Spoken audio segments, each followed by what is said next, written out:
예, 12월 19일 우리 하나님 말씀 함께 살펴가도록 하겠습니다. 자, 이제 강좌 벌써 이제 마지막 거의 시간들이 왔는데요. 이번 주와 이제 다음 주면은 이제 4차 이 성경 강좌가 다 끝나게 됩니다. 자, 오늘 요한계시록 13번째 시간 18장 주신 사명보다 자기 만족을 위해 산 존재의 최후 이 제목을 가지고 세 번째로 또 함께 나누도록 하겠습니다. 자, 우리는 지난 2주간에 걸쳐서 이제 17장을 살폈는데요.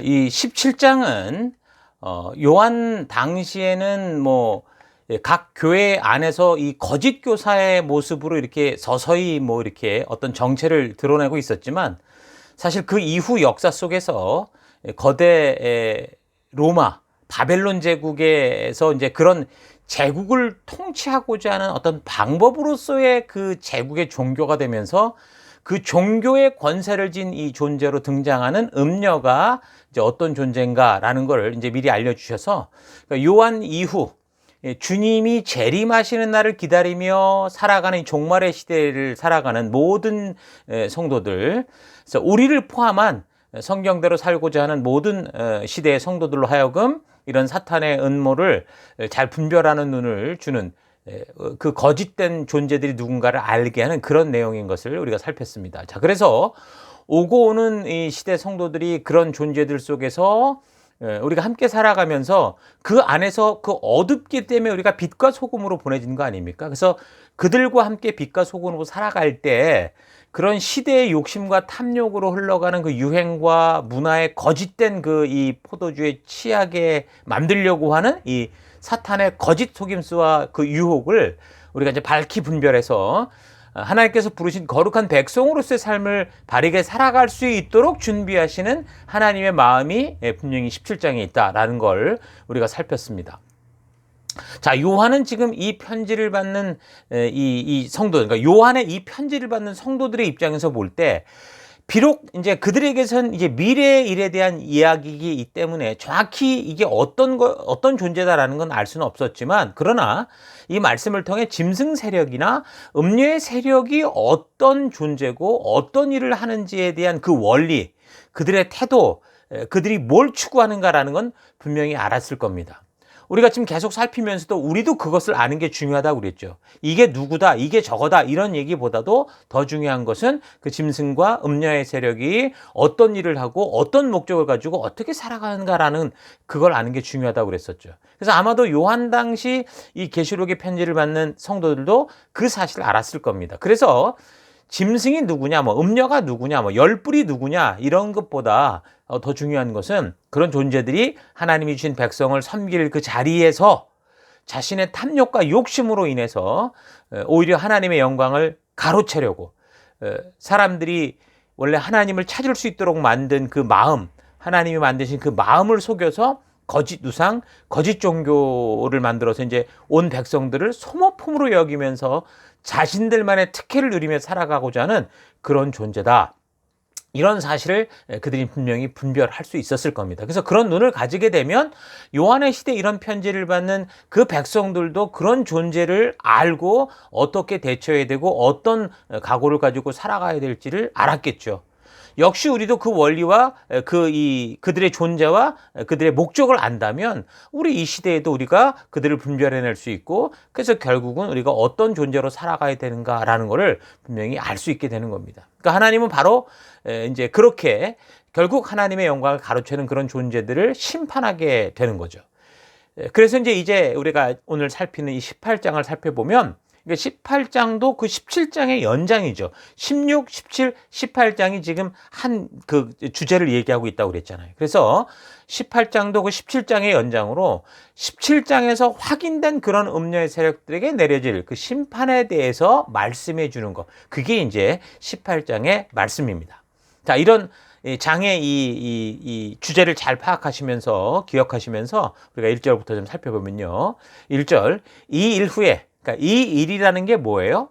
17장에서 보여준 음녀와 짐승들의 등장과 그 하는 짓들에 대해서 다 말씀하신 후에, 그 다음에 이제 다른 천사가 하늘에서 내려오는 것을 보니 큰 권세를 가졌는데 그의 영광으로 땅이 환하여지더라.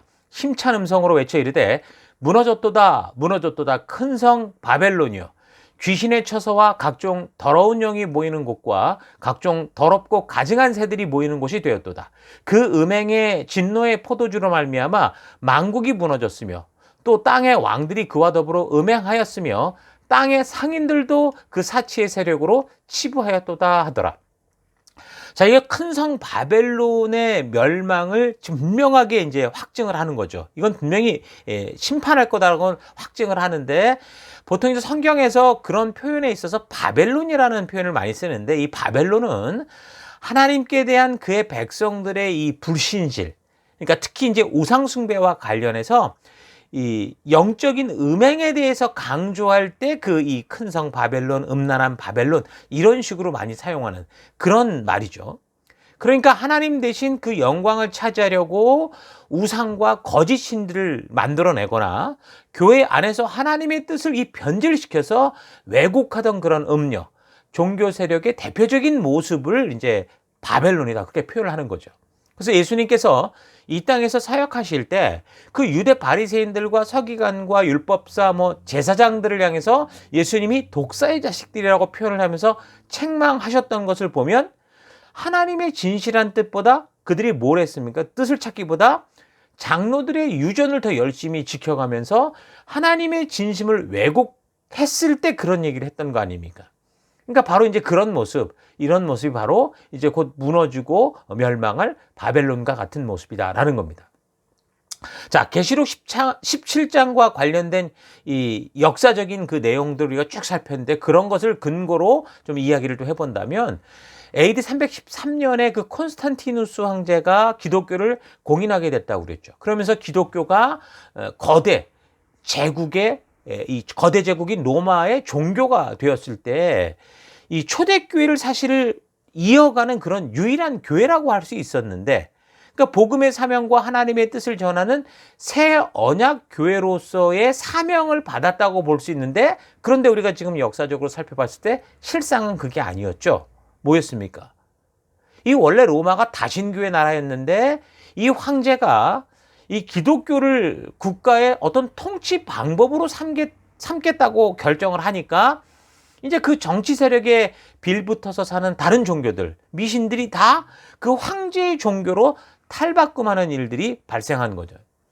그 거대한 이 팍스 로마나 제국에 속한 전통적으로 각자의 신과 다 자기 우상을 가진 수많은 나라들이 자신들의 신앙을 용납받으면서도 황제가 선택한 기독교와 부딪히지 않는 그런 묘안이 필요했는데, 그래서 이제 콘스탄티누스 황제는 기독교의 수호자인 것처럼 하면서도 이 교회를, 모든 종교를 통합할 수 있는, 모든 민족을 통합할 수 있는, 그러니까 자기의 통치에 유리할 수 있는 국가 종교, 그러니까 보편적 종교로 만든 것, 그게 바로 가톨릭이라고 그랬습니다. 자, 그래서 18장 2절에서 뭐라고 말합니까? 큰 성 바벨론이 귀신의 처소가 되고 각종 더러운 영이 모이고 각종 더럽고 가증한 새들이 모이는 것이 됐다라고 하는 이 말씀이 바로 이 모습을 가리켜 말하는 거라는 것을 우리가 알 수 있죠. 그러니까 로마의 박해를 피해서 그동안 지하 무덤 카타콤에 숨어서 예배를 드리던 그런 성도와 교회들이 갑자기 이제 거대한 로마 제국에 맞는 그런 이 신당, 교회당 건물을 만들면서 이제 그에 걸맞는 여러 가지 장식을 비롯한 이 예배의 방법들, 조직들이 필요해지는데, 그동안 지하에 숨어있던 성도들이나 교회가 뭘 잘 알았겠습니까?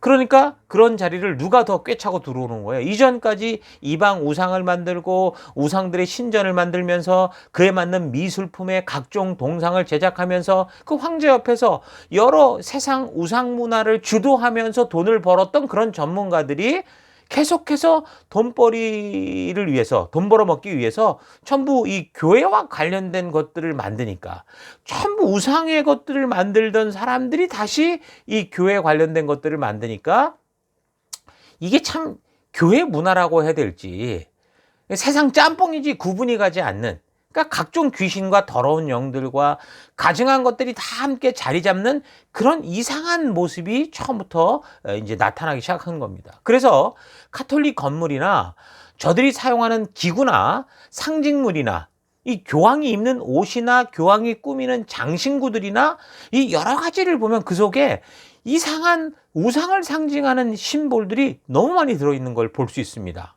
그러니까 심지어 다른 우상 종교의 사제들이 사용하는 그런 도구나 옷이나, 그러니까 그 우상을 상징하는 어떤 그런 물건들이 같이 함께 짬뽕되어 있는 것을 볼 수 있는 거예요. 지금 우리가 그냥 아무 분별 없이 역사적인 어떤 그런 살핌도 없이 그냥 가톨릭은 뭐 그냥 이 큰 집이거니 그렇게 하고 봐서 그렇지, 저들이 지금 주장하고 추구하는 것들과 지금 저들이 사용하고 있는 건물과 장식과 소품들을 잘 보면 이건 완전 큰 집이 아니라 완전 딴 집이다라는 걸 알 수 있습니다. 초대교회 이후에 완전히 말씀에서 빗나간 우상 종교, 방향을 틀어버린 그런 우상 종교인 거고, 예수님이 세우신 이 초대교회의 진정한 모습은 바로 뭐예요? 기독교라는 거예요. 무엇보다 말씀 중심으로 하나님의 법도와 규례와 명령과 계명을 따라 나아가는 교회가 진정한 교회라는 거죠. 그래서 지금은 뭐 세상 역사에서도 그때가 뭐 크리스트교 중심의 그런 사회였다라고 말하는데, 그게 아니라 제가 볼 땐 더 정확히 말하면 그냥 천주교, 카톨릭 그런 세계였다라고 말하는 게 맞을 수 있는 거죠. 그러니까 진정한 교회는 초대교회 이후에 이 로마로 인해 그냥 방향이 틀어지는 바람에 사실은 없어진 거나 마찬가지가 됐다가, 사실은 이제 종교개혁을 통해 드러나는 이 개신교, 이 진정한 이 교회를 통해서 온전한 교회가 다시 서게 된 거죠. 그래서 이런 카톨릭의 전통적인 것들을 가지고 이게 기독교 무슨 전통 문화인 것처럼 생각하는 것에 대해서 우리는 좀 참 다시 한번 이 성경과 역사를 공부하면서 분별해 볼 필요가 있고 다시 생각해 볼 필요가 있다라고 생각을 합니다. 사실 성경이 보여주는 인류 초기 역사, 그러니까 홍수 직후의 그 바벨탑 사건과 그 이후 이 역사들을 이렇게 쭉 잘 살펴보면, 이 계시록 지금 이 17장, 18장에서 말해주는 이 짐승 세력이나 음녀 세력이 어떻게 존재하기 시작했는지를 알 수 있습니다. 그러나 바벨탑과 관련된 아주 치명적인 그 인간 타락의 그 역사 기록들이 성경에 자세히 적혀 있질 않아요.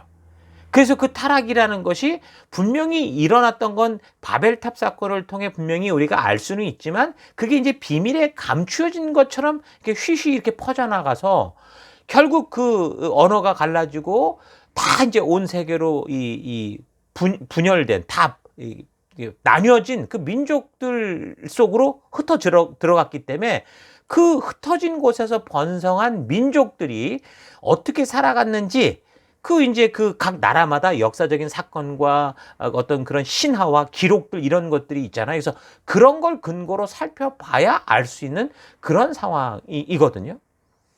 그래서 이제 하나님께서 제가 볼 때는 이렇게 이제 계시록 17장, 이런 18장 이런 내용을 통해서 그 바벨탑을 쌓으며 그 홍수 이후 처음 바벨탑을 쌓으며 하나님을 대적하고 하나님을 대신하는 막 태양신을 만들고 여신을 만들고 이렇게 만들어내면서 결국 하나님이 각 사람에게 주신 그 인간의 인권을 짓밟아버리는 이상한 신분제도 같은 것을 만들어서 모두가 평등한 사람들에게 하나님이 주신 그 주권을 누리며 살아갈 수 있는 사람들에게 어떻게 한 거예요? 마치 그게 아니라 이 땅에 태어나는 모든 사람은 특별한 어떤 그런 자기의 어떤 이 운명이 있는 것처럼, 특별한 존재가 있고 하찮은 존재가 있는 것처럼 그렇게 속이는 일들. 그러니까 니무롯의 그 실체, 이 바벨탑 사건과 관련돼서 벌어졌던 그 일이 무엇이고 어떤 짓을 했는지 이 17장, 18장을 통해서 사실 확실하게 그 그림을 우리가 볼 수 있도록 해주신 겁니다.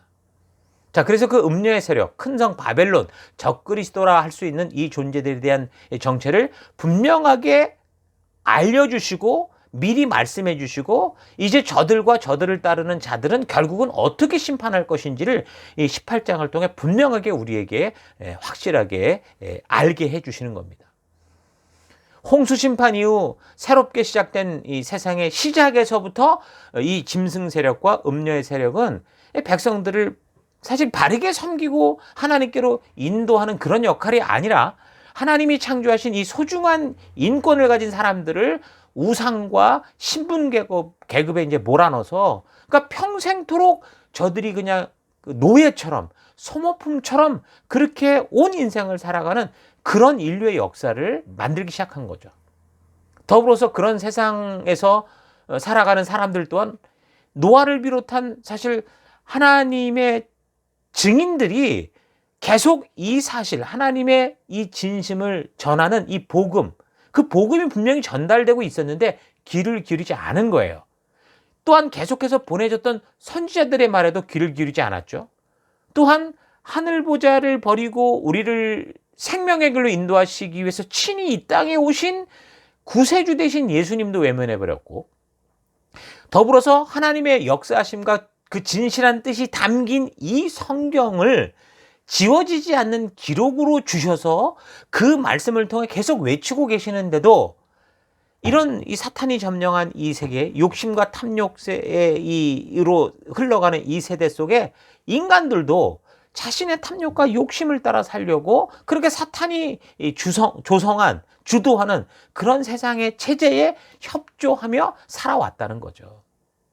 그러니까 하나님은 요한 이후의 미래의 세상은 계속해서 하나님의 말씀을 통한 이 확실한 정말 개혁이 아니고서는 처음부터 이 탐욕과 욕심에 빠진 자들로 인해서 잘못 방향이 틀어진 이 거짓 역사에 계속된 풍습을 따라 결국 하나님이 창조하신 백성들을 다 같이 지옥으로 가게 하는 그런 세상으로 계속 떨어져가는 그런 세상이 될 거다라고 분명하게 이렇게 말씀해 주시는 겁니다. 자, 그래서 그런 세상이 앞으로 계속해서 이 말세 지말까지, 예수님의 재림의 때까지 이어져 가겠지만 하나님께서는 그런 어두운 세상 속에서라도 우리를 그 땅에 보내셨으니까 거기서 마치 아브라함처럼 하나님의 부르심을 들을 때 그 하나님을 믿고 신뢰함으로 그 하나님이 인도하시는 말씀을 따라, 그 가치를 따라 살아가고자 하는 그런 성도들로 하여금 어떻게 말씀하시냐? 그런 지옥을 향해 가는 세상 유행과 문화에 취하지 말고 바르게 분별하여 죄악에 휩쓸리지 말고 그곳에서 나와라 라고 분명하게 말씀하십니다. 18장 4절. 또 내가 들으니 하늘로부터 다른 음성이 나서 이르되 내 백성아 거기서 나와 그의 죄에 참여하지 말고 그가 받을 재앙들을 받지 말라. 분명히 우리에게 분별될 것, 거룩할 것, 거룩하게 구별된 삶을 살 것을 말씀하시죠. 그러니까 성도는 이런 불의한 세상, 짐승의 세력과 음료의 세력이 판을 치는 이런 세상 속을 저들과 함께 살아가야 되지만 그들과 함께 흑암의 백성으로 사는 게 아니라 빛과 소금된 모습으로 살아가라라는 겁니다.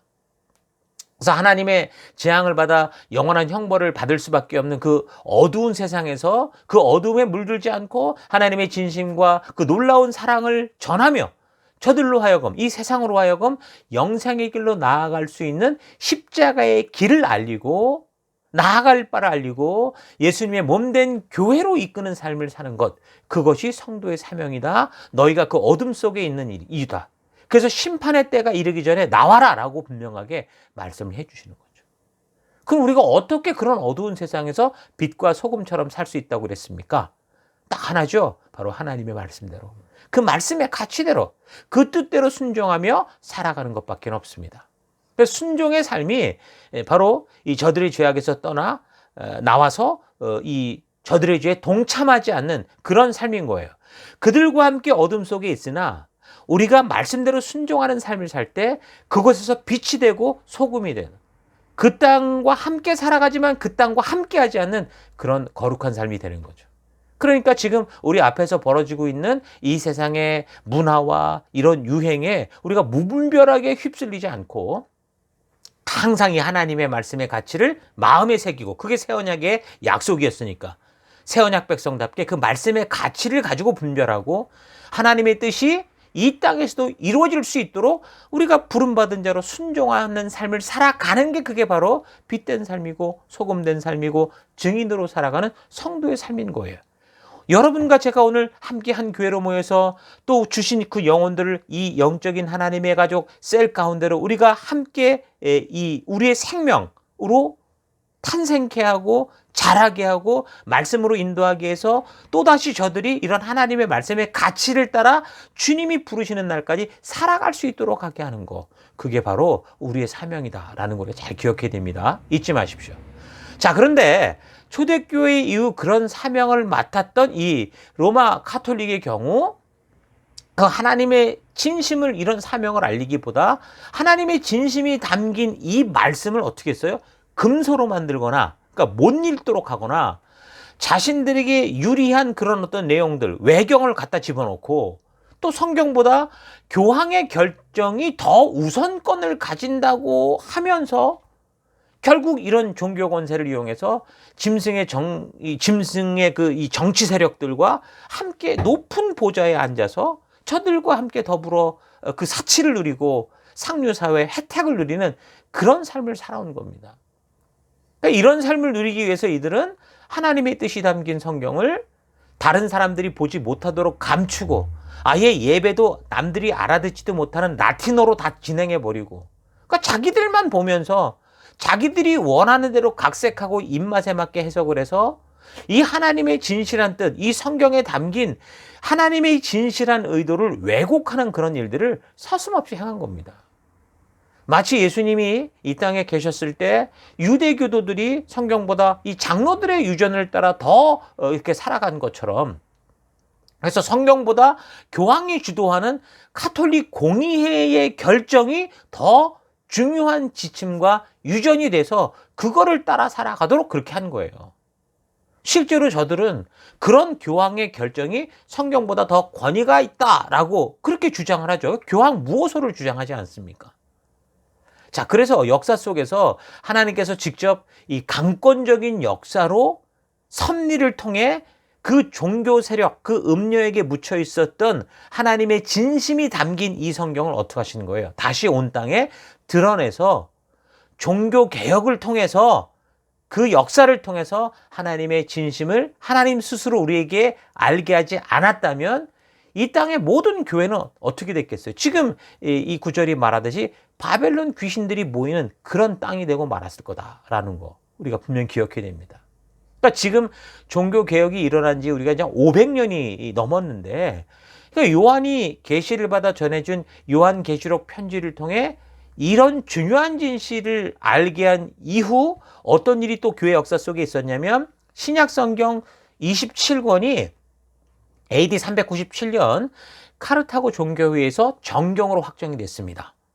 그래서 우리는 이 기독교는 이 정경, 이것으로 하나님께서 하나님의 완전한 계시를 주셨다. 그러니까 계시가 완성됐다 보는 거예요. 그래서 태초로부터 마지막까지 이루실 그 하나님의 뜻을 온전히 우리에게 다 전한 것으로 우리는 믿는 거죠.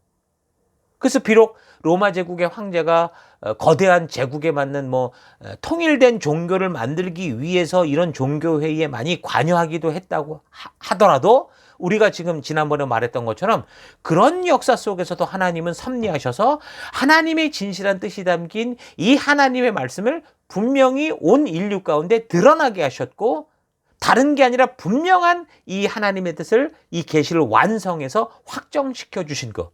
우리는 이것을 믿는 거예요. 그게 기독교의 믿음인 거예요. 그래서 우리 기독교에서는 이 구약과 신약, 이 정경 66권 외에는 다른 어떤 추가된 것도 믿지 않고 또 다른 계시가 있다. 지금 하나님은 뭐라고 말씀하신다. 이런 걸 믿는 게 아니라 오직 이 성경 66권만이 하나님께서 당신 스스로 완성하여 섭리 가운데 그 계시의 말씀으로 우리에게 주신 것이다. 이것을 믿음으로 우리가 지금 이 믿음의 길을 걷고 있는 겁니다. 자, 어찌됐든 이런 식으로 어떤 종교회의를 통해서 하나님의 계시가 신약 성경의 정경화로 완성이 됐다면 사실 정말 더욱 힘써서 이런 종교회의를 주도했던 그런 이 가톨릭 쪽에서 어떻게 써야 돼요?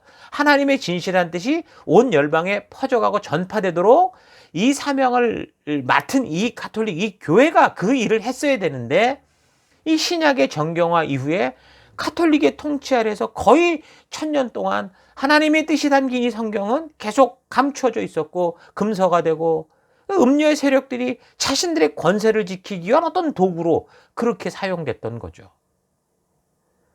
그러니까 이제 오직 성경으로라는 이 목적을 가지고 일어난 이 종교개혁은 단지 그냥 역사 속에 일어났던 어떤 한 해프닝 정도가 아니라 이제 정말 새 언약의 성취로 이루어졌던 초대교회의 그 사명을 제대로 이어갈 수 있는, 정말 하나님이 원하셨고 찾으셨던 그 진정한 교회, 하나님이 세우셨던, 우리 예수님과 성령님으로 말미암아 세우셨던 그 교회가 바르게 서는, 정말 하나님의 직접적인 놀라운 역사가 성취된 사건이다. 그게 종교의 개혁이다. 우리가 이걸 꼭 기억해야 됩니다. 자, 그런데 만약 이 기독교 안에서, 그런 사실을 믿는 기독교 안에서 또 다시 이 성경이 성도들에게 늘 뒷편으로 묻혀버린다면, 교회가 성경을 가르치지 않는다면, 그건 참으로 또 다른 변질된 음료의 세력이 되고 말 수도 있다라는 거, 우리가 정말 각성해야 되지 않겠습니까? 그래서 하나님은 이 계시록 18장 이 4절의 말씀을 통해서 온 시대의 교회와 성도들에게, 세상에게 말하는 게 아닙니다. 성도들과 교회들에게 이 사명을 망각하고 하나님의 힘을 자기들의 본능과 욕심을 채우는 삶으로 추구하는 그런 것에 동요되지 말라, 거기서 나와라 라고 선포를 하시는 거고, 분명하게 명령하시는 거고, 그래서 그런 세상의 유행과 문화로부터 성도라면 과감히 떠나 나와서 하나님이 우리 이 땅 가운데 하나님의 나라 백성답게 살 수 있도록 주신 그 새 언약 백성다운 그 하나님의 법칙, 하나님의 법도를 따라 걸어가라, 그렇게 우리에게 외치시는 겁니다. 자, 우리가 하는 모든 일에 만약에 그게 본능과 욕심, 우리의 탐욕이 이렇게 섞여버리고 그게 만약에 목적이 된다면, 그게 무슨 관계가 됐든 뭐 교회가 됐든 그 무엇이든 간에 당장은 모르죠. 뭔가 나름대로 자기가 추구하는 것에 대한 어떤 성취가 있는 것 같고 즐거움이 있는 것처럼 보일지 몰라도 결국은 뭐예요? 욕심이 잉태하여 죄를 낳고 죄가 장성하여 어떻게 되는 거예요? 사망을 낳는 것처럼 결국은 무너지는 바벨론 성이 되고 맙니다. 그래서 하나님과 만날 수 있는 지성소가 있었던 거룩한 성전이 어디였어요? 예루살렘 성전도 어떻게 됐습니까? 하나님께서는 그 백성들이 그 사명을 망각하고 욕심의 우상에 빠졌을 때 이 땅 위에서 하나님을 만나겠다고 한, 하나님이 내가 이곳에 영원히 있겠다고 했던 그 귀중한 예루살렘 성을 돌 위에 돌 하나도 남기지 않고 다 무너뜨리시는 그런 분이십니다. 그래서 교회인 우리는 아주 심각하게 과연 교회가 하나님의 이름 아래 모여서 무엇을 해 나가야 되는지, 어떤 것을 추구해야 되고 어떤 것을 배제하고 어떤 것을 금할 것인지 바르고 온전하게 깨달아야 됩니다. 이 성경, 이 교회는 성경만으로 충분하다라는 사실을 알고 이 말씀 중심에 오직 성경으로라는 이 정말 종교개혁, 하나님이 이루신 이 오직 성경으로라는 이 종교개혁에 이런 정신을 가지고 우리가 살아가야 되는 거죠. 하나님은 반드시 사람들이 어떤 삶을 선택하든지 스스로 끝까지 그것을 추구하고 살아온 삶에 대해서 심판하시고 그에 대한 분명한 상벌을 내리시게 될 겁니다. 18장 5절 뭐라고 말합니까? 그의 죄는 하늘에 사무쳤으며 하나님은 그의 불의한 일을 기억하신지라. 그가 준 그대로 그에게 주고 그의 행위대로 갑절을 갚아주고 그가 섞은 잔에도 갑절이나 섞어 그에게 주라. 그러니까 하나님의 심판대 앞에서 네가 한 짓에 갑절의 진도로 내가 갚아주고 말겠다라는 청천벽력 같은 소리를 듣는 그런 삶이 아니라, 잘했다 착하고 충성된 종아, 네가 끝까지 선한 싸움을 싸우고 믿음의 길을 달려왔으니 이제 내가 준비한 천국잔치에 참여하는 이런 나의 종이 되고 내가 너에게 주는 평화와 기쁨을 누려라 라고 하는 그런 칭찬을 듣는 우리가 될 수 있기를 바랍니다. 계속해서 7절, 그가 얼마나 자기를 영화롭게 하였으며 사치하였든지 그만큼 고통과 애통함으로 갚아주라. 그가 마음에 말하기를 나는 여왕으로 앉은 자요 과부가 아니라 결단코 애통함을 당하지 아니하리라 하니. 그러니까 황제의 권세 위에 올라선 그 종교를 이끄는 자가 스스로를 여왕으로 생각하며 영원한 자기의 권세와 권력을 꿰찼다고 생각했었다라는 거죠. 그러니까 요한 당시 도미티아누스 황제의 경우 지중해를 중심으로 모든 땅을 다스리는 황제였고, 만신전에 있는 모든 신들의 신의 신, 왕이라고 생각하면서 이 팍스 로마라에 속한 각 민족과 나라들로 하여금 온 세계를 지배하는 황제를 신으로 섬기게 하는 그런 종교를 만들어서 로마의 통치권을 확고하게 할 수 있을 것이라고 생각을 했었을 거고, 마찬가지로 AD 313년 기독교를 인정한 콘스탄티누스 황제 또한 그 거대 로마 제국을 원활하게 통치하기 위해서 일신교로 생각한 이 기독교를 변형시켜서 각종 더러운 영들과 우상들도 함께 거하는 보편적 종교 가톨릭을 세워서 바로 그 교회의 황제로 존재하며 황제 교황으로 존재하며 온 세계를 자신의 손으로 통치할 수 있을 것이라고 생각했을 겁니다. 또 더 나아가서 신성로마 제국 시대 교황들은 그 세상의 모든 나라와 왕들, 그런 왕들 위에 군림하면서 참으로 자신이 이 땅에 실제하는 모든 만국을 다스리는 이 땅의 하나님, 내가 바로 여황이다 라고 생각을 했을 겁니다. 중세시대는 그런 시대였잖아요. 그러니까 지금 7절은 분명하게 이런 종교 세력 적그리스도가 그래서 이 땅에서 하나님의 영광을 가로채고 자기 스스로가 이 땅의 신이 되려고 했던 그런 사탄의 모습 그대로 행하고 있는 그 모습을 분명하게 보여주는 증거가 되는 거죠. 그래서 이런 분위기의 중세시대 동안 사탄은 정말 스스로가 아마 짐승으로 올라탄 음녀의 세력을 통해서 진짜 모든 만국 백성의 자기가 왕이 됐다, 하나님이 받을 모든 영광을 내가 다 가졌다라고 분명히 생각했을 겁니다. 그러나 뭐라고 말씀하십니까? 하나님 앞에서 이런 교만은 철저하게 심판받게 된다라고 분명하게 선포하시는 겁니다.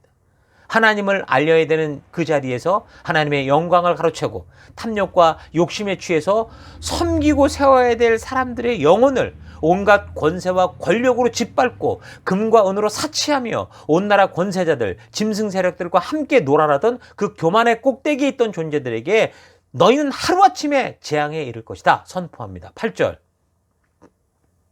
그러므로 하루 동안의 그 재앙들이 이르리니 곧 사망과 애통함과 흉년이라.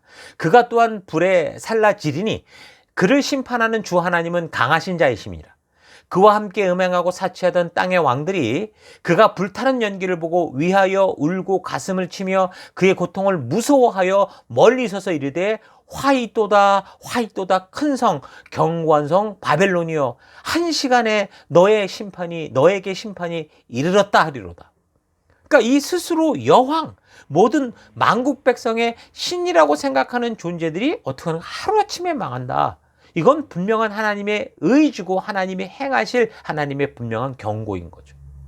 그러면서 왜 이런 심판을 받을 만한지 그들이 했던 짓거리들을 막 열거를 하는데, 이 종교 세력들은 역사 속에서 너무도 심한 사치를 하며 살아왔고 심지어 그 사치를 위해서 죽은 사람들의 영혼까지 들먹이면서 면죄부를 만들어 팔아먹는 짓까지 했었다라는 거죠.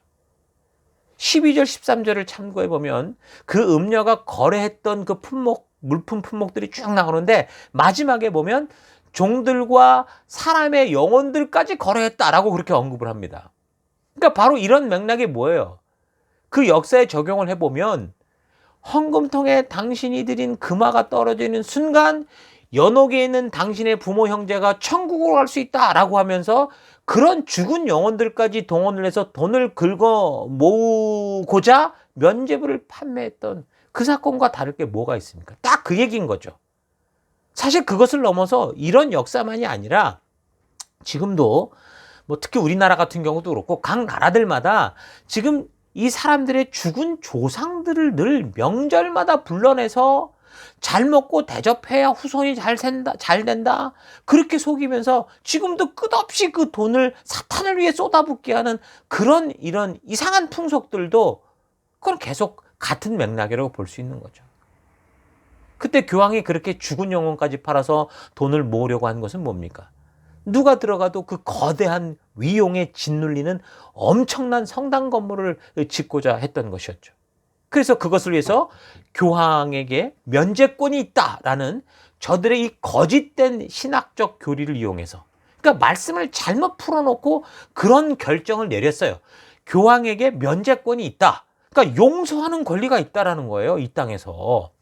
그래서 사람들에게 그 면죄권을 가지고 돈을 착취하고 그 돈으로 온갖 금은 진주 보석으로 치장하면서도 자기는 예수님께서 그 베드로에게 주신 그 교회의 머리 되는 권세를 가진 그게 바로 교황인 나고, 그래서 이 세상의 백성들은 그런 차원에서 내가 여기서 용서하면 하늘에서도 용서를 받는다라는 이상한 소리를 하면서 지금 중세 천년을 그 짐승과 온 백성들 위에 앉아서 그렇게 신처럼 군림하며 살았던 겁니다.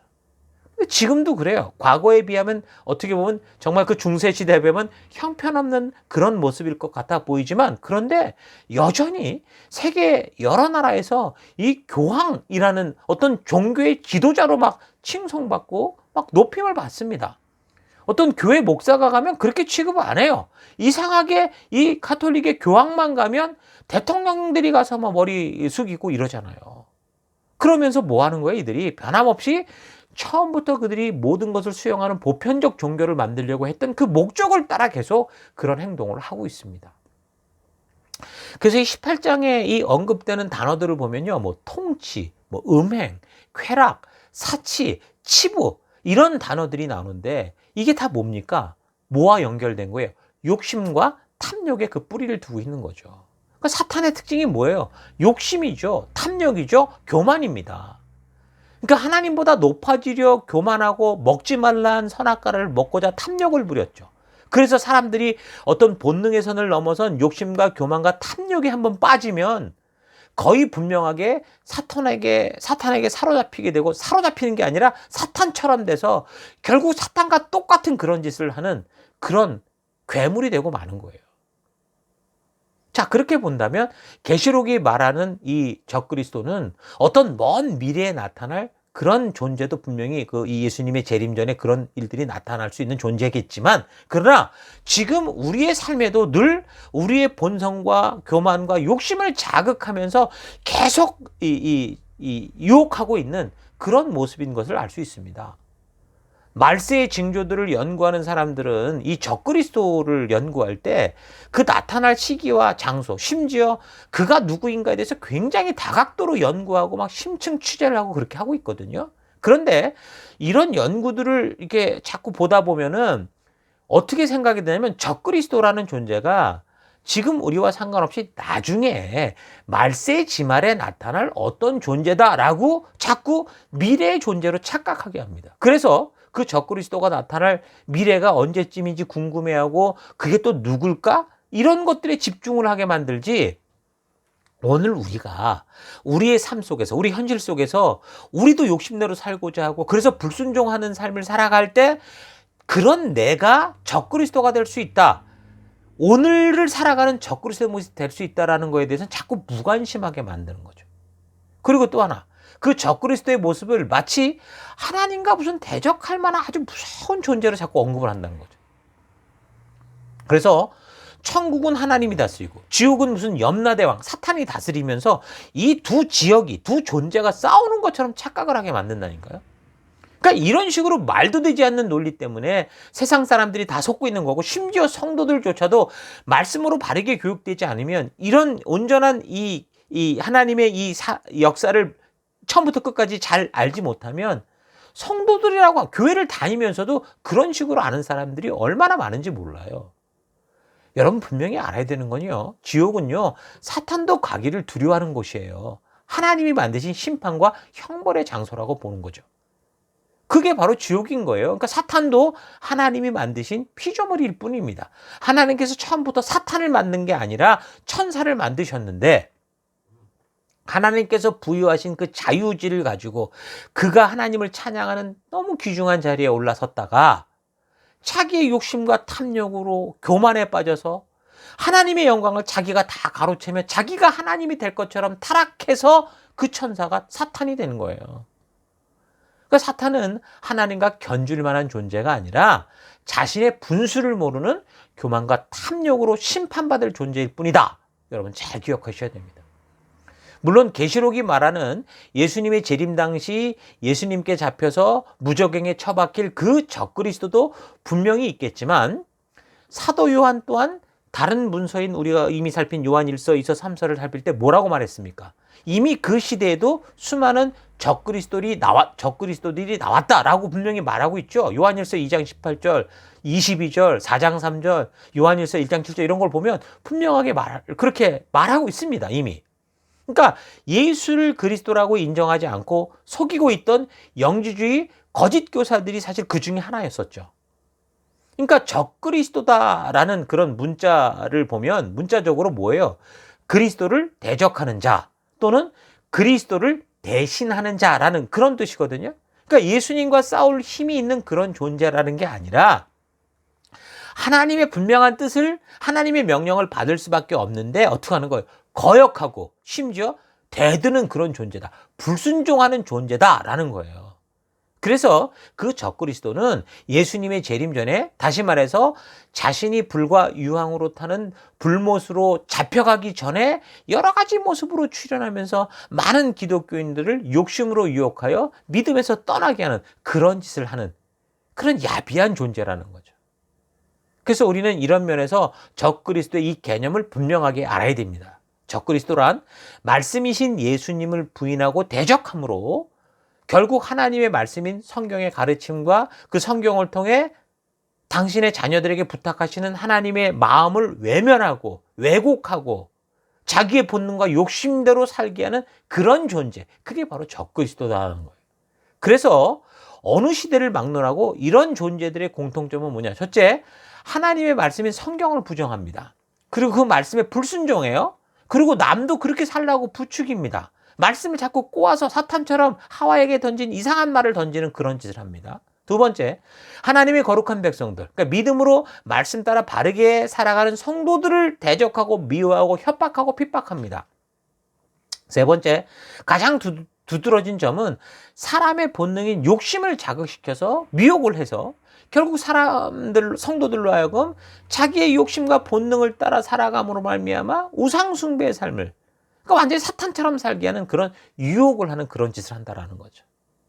그래서 진짜 이 적그리스도의 정체는 다양한 탈을 쓰고서 믿는 자들을 어떻게 하든 간에 미혹하고 박해하는 사탄의 도구들이고, 작게는 말세 끝에 나타날 한 인물로 광범위하게는 정치 세력으로, 종교 세력으로, 심지어는 교회 안에서 하나님의 말씀을 잘 가르치지 않아서 성도들을 그리스도로부터 멀어지게 하는 모든 영적인 거짓 가르침, 그런 모습으로 나타나는, 그게 바로 적그리스도다라고 할 수 있는 겁니다. 그러니까 요한도 그렇게 이미 말을 한 거고요. 그러니까 마지막에 나타날 그 적그리스도가 누군가보다 더 중요한 건 뭐예요?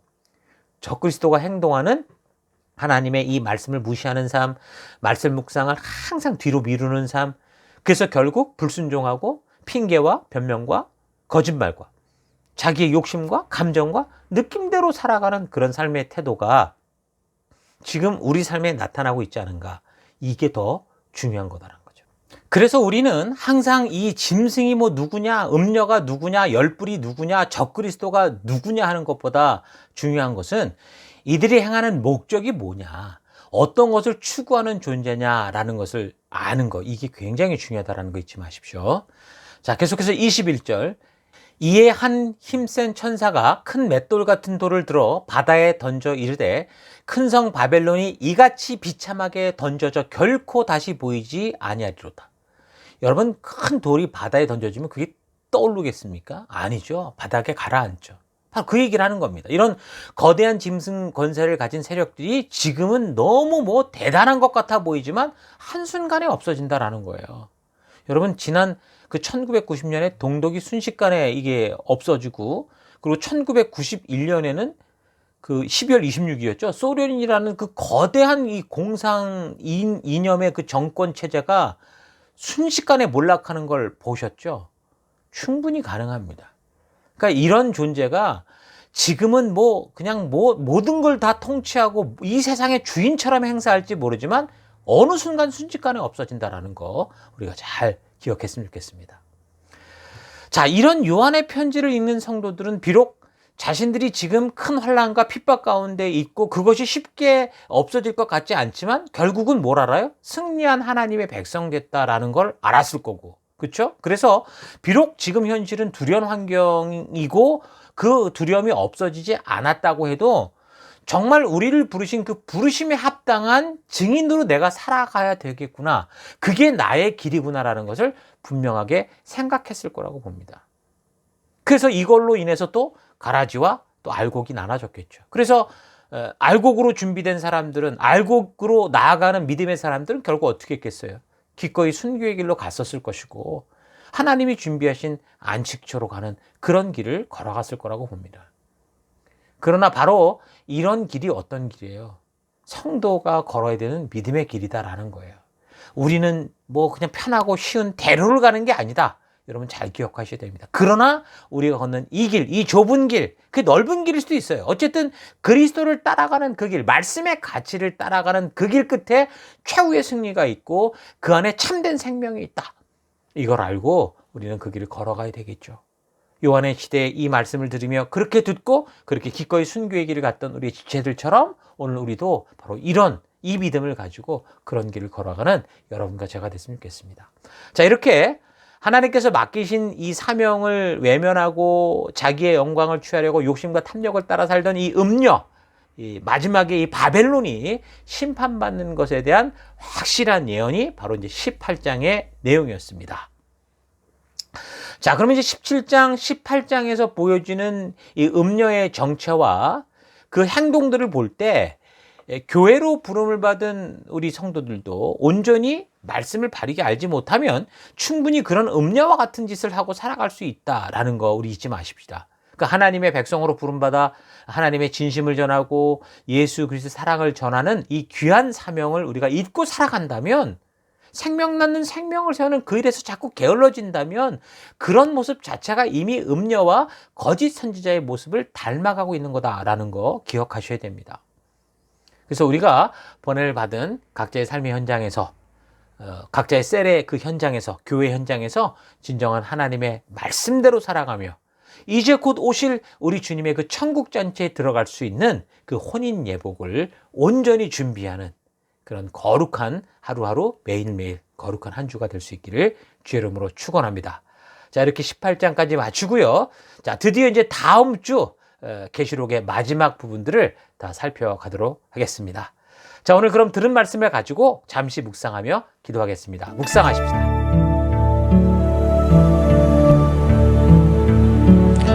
성도들의 삶의 모든 것이 되어야 되는 이 하나님의 말씀을 소홀히 여기고 하나님께서 말씀해 주신 그 하나님 나라 백성다운 법도를 따라 그 가치를 따라 살아가지 않고 세상의 유행과 문화를 흉내내며 살아가는 것이 바로 짐승이요 음녀다라는 거 우리 잊지 마십시다. 계시록을 통해 말씀하는 종말의 일들이 우리와 상관없는 먼 미래의 일들이 아니라 바로 내가 이제 얼마 있지 않은 인생의 목숨을 다하고 인생을 다하고 하나님께 가게 될 나의 종말과도 관련된 말씀이다라는 사실을 여러분 기억하셔야 됩니다. 그러니까 계시록을 통해 보여주는 짐승이나 음녀는 지금 우리 시대에도 존재합니다. 우리는 이미 종말을 살아가고 있습니다. 그래서 우리는 유한한 시간을 살고 가는 우리 시대 속에서 종말론적인 삶을 살아가면서 하나님께서 그곳에서 나오라 하시는 그 음성을 그대로 듣고 어떻게 돼요? 지금 우리가 살아가는 이 세상의 유행과 문화로부터 과감히 나와서 우리가 지금 보냄을 받은 이 세상 속에 여러분의 삶 속에, 여러분의 가정 속에, 여러분의 직장과 여러분의 친구 관계와 여러분의 모든 삶의 터 속에 하나님의 분명한 뜻을 전하고 하나님이 주신 법도와 규례를 따라 살아가는 하나님 나라를 세워가는 그런 사명의 삶을 살아가야 되는 겁니다. 생명 낳는 생명을 세우는 삶을 사는 것은 그냥 교회에 오면 듣는 구호가 아닙니다. 그저 이 교회에 오니까 그런 다더라가 아니라 여러분과 제가 하나님께 부름받아 존재하는 이유다라는 사실 잊지 마시고 우리 각자가 보냄을 받은 삶의 더 곳곳에서 온전한 이 말씀의 가치 부르심을 따라 빛과 증인된 삶, 생명을 낳는 생명을 부지런히 세워가는 성실하게 세워가는 그런 여러분과 제가 될 수 있기를 축원합니다. 자, 오늘 우리가 들은 말씀을 또 생각하시며 잠시 기도하기 원하는 것은요. 첫 번째, 하나님의 말씀은 교회에서만 사용하는 종교 경전이 아니라 창조주 하나님께서 우리 인생들이 참된 자유와 인권을 가지고 행복한 삶을 살 수 있도록 주신 이 하나님의 말씀을 잊지 않고 하나님 이 말씀의 가치를 따라 살아가는 내가 되기 원합니다. 기도하시고요. 두 번째, 하나님 그 바벨론 세상의 유행과 문화에서 나오라 외치시는 하나님의 이 뜻을 바르게 알아서 지금 내가 번뇌를 받고 살아가는 삶의 더 곳곳에서 이 세상에 휩쓸리는 인생이 아니라 이 말씀대로 주도하는 그런 인생 되기 원합니다. 기도하시고 마지막 세 번째는 하나님 계시록이 보여주는 종말은 단지 말세지만 저 먼 미래가 아니라 지금 7, 80년 이미 산 인생이 있기에 불과 수십 년 안에 이 인생을 마무리하고 하나님께로 갈 수밖에 없는 나에게 다가온 종말이다 라는 사실을 잊지 않고 오직 거룩하게 구별하신 하나님 나라 백성답게 오늘 하루하루 주어진 이 시간 열방의 제사장답게 살아가는 내가 되기를 결단합니다. 다 같이 우리 한 목소리로 한 1분간 함께 기도하겠습니다. 다 같이 기도하십시다.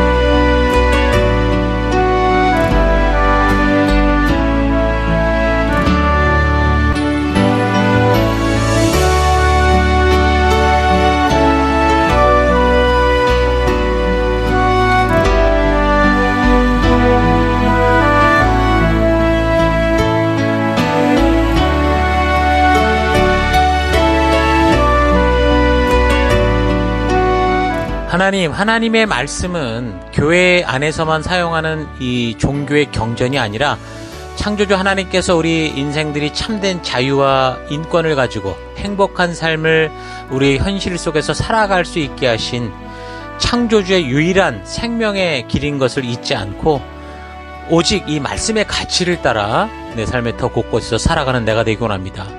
그 바벨론 세상의 유행과 문화, 이 세상의 문화에서 나오라고 말씀하시는 외치시는 하나님의 이 온전한 뜻을 바르게 알아서 내가 번뇌를 받은 삶의 더 곳곳에서 나의 가정, 나의 직장, 나의 친구 관계, 나의 모든 것에서 하나님 세상에 휩쓸리는 인생이 아니라 말씀대로 주도하는 하나님 그런 인생 되기 원합니다.